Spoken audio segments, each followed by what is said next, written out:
بسم الله الرحمن الرحيم، والصلاة والسلام على أشرف المرسلين. معكم الأستاذ دراج لطفي، واليوم سنتكلم عن فيروس السيدا. وطبعا هذا الأمر يهم أقسام ثلاثة: علوم تجريبية وثلاثة رياضة. إذا أعراض نقص المناعة المكتسبة أي السيدا الجميع يعرفها، تعود للإصابات بالفيروسات الرجعية. الفيروسات الرجعية هنا أعتقد أن الأمر واضح، هي الفيروسات ذات آرن، وبعد دخولها أو بعد مدة تتحول إلى فيروسات ذات آديان. أوكي، هذه هي الفيروسات الرجعية. فيروس نقص المناعة البشرية VIH، نبحث من خلال هذا الموضوع إحدى حالات الإصابة بهذا الفيروس وطريقة علاجها باستعمال أدوية مضادة للفيروسات الرجعية أنتي ضد الريترو رجعية فيروسات الرجعية.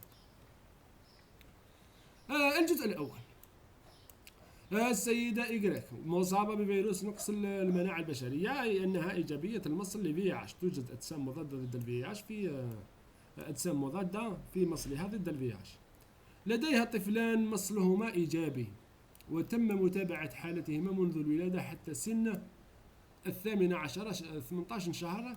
تظهر الوثيقة 1 نتائج الهجرة الكهربائية للأجسام المضادة للVIH للسيدة إيجريك ولطفلين في 3 أعمار مختلفة. هذه الأجسام المضادة هي أجسام ضد GP 160 GP 120 جليكوبروتين 41، وضد GP 24 وموجهة ضد البروتينات التي تحمل نفس الأسماء. إذن ها هي الوثيقة التي تظهر هذه النتائج. المطلوب منا أولا نحلل النتائج المحصل عليها، ثم اقترح فرضية تتعلق بمصدر الأجسام المضادة عند الولادة في الكلى. نبدأ بعملية التحليل. أولا عملية التحليل سنعرف بالوثيقة. لا ننسى تمثل الوثيقة 1 نتائج التالية. إذا لا ننسى دائما عنوان الوثيقة. نبدأ عند الولادة. لاحظوا هنا عند الولادة، إذا سأحوم على السيدة وعلى طفليها. هذه نتائج الهجرة الكهربائية للطفلين 1 و2. نتائج وكذلك السيدة إيجريك تظهر 4 أشرطة عند الولادة. راح نركزوا على الطفلين. السيدة مصابة عند الولادة، لاحظوا جيدا.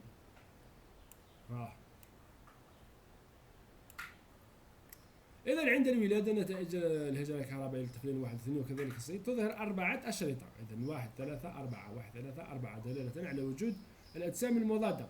تقابل الأجسام المضادة، طبعا ستسمي الأجسام المضادة هنا. تنتقل إلى الحالة الثانية بينما في الشهر السادس. هنا الشهر السادس، لاحظوا الشهر السادس، نلاحظ فقط الأشرطة التي تقابل الأجسام المضادة GP 160 و GP 120. بعد ذلك تنتقل إلى الشهر الثامن عشر. الطفل الواحد لا توجد أي أجسام مضادة، بينما الطفل الثاني توجد 4 أو توجد جميع الأجسام المضادة ضد الVIH. إذا الشهر الثامن نلاحظ اختفاء جميع الأشرطة عند الطفل الواحد مع عودة ظهور الشريطين اللذين يقابلان الأجسام المضادة ضد GP 41 و GP 24، بالإضافة إلى الأشرطة التي سبق ذكرها، هذه تاع GP 160 و GP 120. الاستنتاج إذن راح تركز على الطفل 2. الطفل 2 في الشهر 2 18 مصله إيجابي، يعني أنه ما زال مصابا بفيروس نقص المناعة المكتسبة، بينما الطفل الواحد أصبح غير مصاب.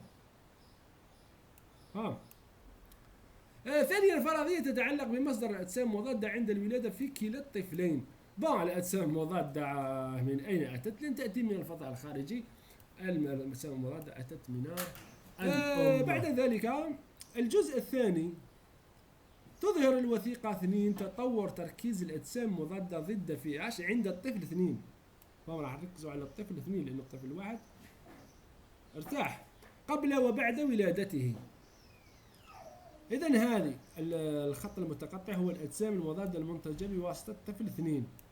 بينما الخط المتواصل هذا المستمر أجسام مضادة للأم، هذا تركيز الأجسام مضادة، وهذا الزمن بالأشهر، وها هي لحظة الولادة.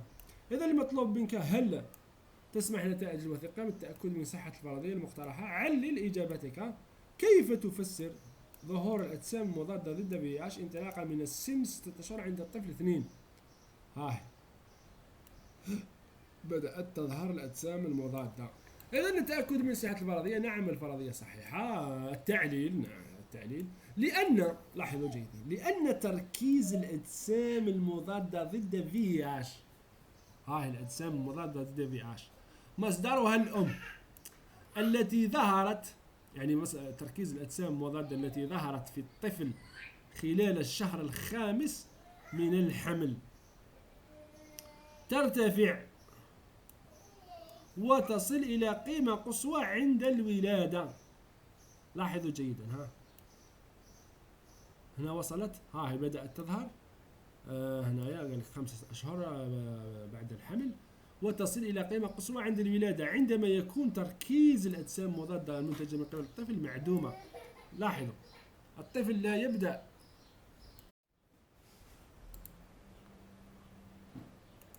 إذا هنا هاي يبدأ ظهور الأجسام المضادة عند الطفل بعد 6 أشهر من الولادة. لذلك قلنا عندما يكون تركيز الأجسام المضادة من قبل الطفل 2 معدومة، وبالتالي فإن مصدر الأجسام المضادة ضد VIH متواجدة عند الولادة هو الأم. 2 تفسير ظهور أجسام مضادة ضد VIH انطلاقا من السن 6 أشهر عند الطفل 2. إذا راح نركز على هذا الجزء، لماذا ارتفع تركيز الأجسام المضادة؟ طبعا ظهور الأجسام المضادة ضد VIH في دم الطفل 2 يعود إلى إصابته بفيروس VIH.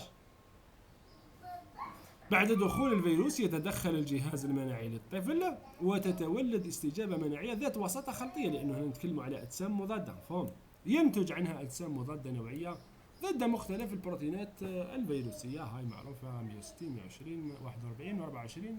بعد ذلك لكي يتضاعف فيروس VIH يجب أن يدخل إلى الخلايا المستهدفة التي تحمل مؤشر السيديكات مثل الالتيكات، ويكون قادرا على مضاعفة مادته الوراثية ARN، اسمها ARN يتحول إلى ADN وبعد ذلك يتضاعف. لا يوجد أي علاج شافي في الوقت الحالي للإصابة بفيروس VIH، معليش، لكن مختلف العلاجات تلعب دور في منع تطور الفيروس، يعني التحكم هنا في تطور الفيروس في العضوية والمحافظة على التوازن بين وجود الفيروس في الجسم والنظام المناعي، يعني ما نخليوش لا شارج فيرال بزاف. تمثل الوثيقة 3 بعض الأدوية المضادة للفيروسات الرجعية المستعمل حاليا لمرض السيدا. احنا نعرض عليكم بعض الأدوية هنا. هذا الزيدوفيدين والأباكا فيرا مثبط لإنزيم الاستنساخ العكسي الذي يحول الARN إلى ADN. هذا الأتازانافير والريتونافير مثبط لإنزيم البروتياز المسؤول عن البروتياز هنا، عن تحليل البروتينات على ما أعتقد. الرالتيغرافير مثبط لإنزيم الانترغرازا الذي يسمح بدخول الفيروس إلى الخلية على ما أعتقد. الشكل باء بنية ثلاثية الأبعاد للثايمين، بنية ثلاثية الأبعاد للزيدوفيدين، هذه الأدوية المستعملة في علاج مرض السيدا. العلاج ضد الفيروسات الرجعية هو عادة مزيج من العديد من الأدوية، تستعمل 3 4 مع بعضها. هذه الاستراتيجية المعتمدة حاليا. بالاستعانة بمعطيات الوثيقة 3 اشرح كيف تسمح هذه الأدوية بجعل كمية الفيروس في الدم المريض منعدمة تقريبا، كيفاش نهبطوا لا شارج فيرال حتى للصفر.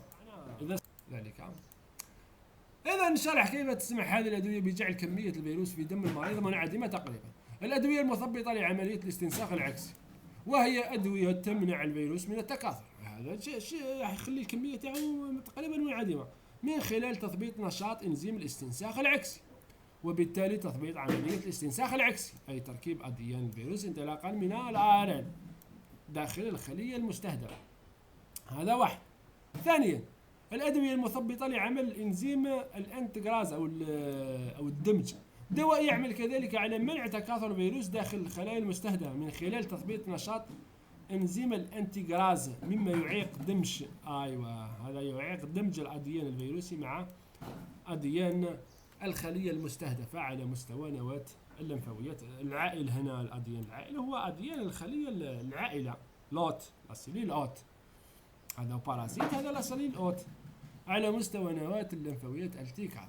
الأدوية المثبطة لإنزيم بروتياز تثبط نشاط إنزيم البروتياز المتدخل في قطع البروتين الناتج عن ترجمة الآرين ميساجي الفيروسي إلى مختلف البروتينات الفيروسية على مستوى هيولة الالتيكات. أيوة، هذه هي الاستراتيجية التي نستطيع من خلالها التحكم في الشارج فيرال كما نقول.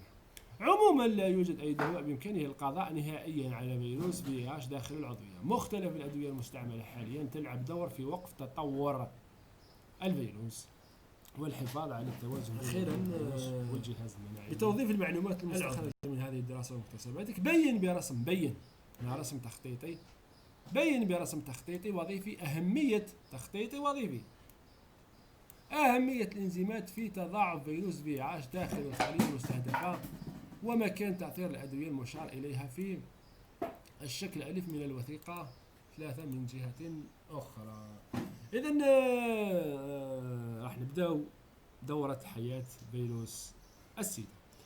أول شيء هو لاتاشمو أو التثبيت، لاتاشمو دي فيروس على السيلول أوت، تثبت الفيروس على الخلية العائلة. بعد ذلك الدخول، الدخول إلى داخل الخلية، لأنه لازم يجي للنواة. المرحلة الثالثة لا ديكابسيداسيون، أي تحرير محتوى الكبسيدة، يعني ما يوجد الآرن، تحرير الآرن فيرال. بعد ذلك يتدخل إنزيم ترانسكريبتاز انفيرس ويحول الآرن إلى أديان. هذه المرحلة الرابعة ترانسكريبسيون ريفيرس انتجراسيون، الاستنساخ العكسي والإدماج. رانا دائما في خلية الليمفوسيت كاتا. إذا بعد دخول الأديان إلى النواة تحدث عملية الترجمة. ها هو الانتجراز، إنزيم الانتجراز، ها هو أديان الخلية الالتقاط. إذن يستعمل عدة الخلية العائلة من أجل ترجمة وتركيب البروتينات الخاصة به. ولاحظوا جيدا عملية التجميع، إذن تعتبر الخلية هنا وكأنه داخل مصنع يقوم بعملية التجميع، عملية التركيب. سبحان الله. بعد ذلك التبرعم لبرجونما، أي ظهور البراعم من أجل الخروج. بعد ليبريشن، كأنه تناول فاكهة الظلام. ليبريشن لاحظوا جيدا، يعني ما شرحت. طبعا تكتمل الدورة بعد ذلك وتعاد من جديد. ليزينزيم ترانسكريبتاز انفيرس، الاستنساخ العكسي. انتجراز الذي يسمح بدمج أديان الفيروس بأديان الخلية العائلة. لامبوليميراز الخاص بالخلية. لبروتياز التي تقوم بعملية التجميع. إذن تستعرض هنا الأدوية، يمكن كتابتها هكذا أو باستعمال الرسم. مكان تأثيرها على مستوى الهيولة ألف، تشير إلى ذلك ألف، هاي ألف بالأحرف. الرالتيغرافير مرحلة الإدماج على مستوى النواة باء. إذن هنا هي المراحل الأساسية التي يجب أن نتحكم فيها حتى نؤثر على الفيروس. أخيرا الريتورنافير والآتازانافير على مستوى الهيولة جيم، أي منع عملية التجميع. إذا تؤثر هنا في الهيولة في النواة أو هنا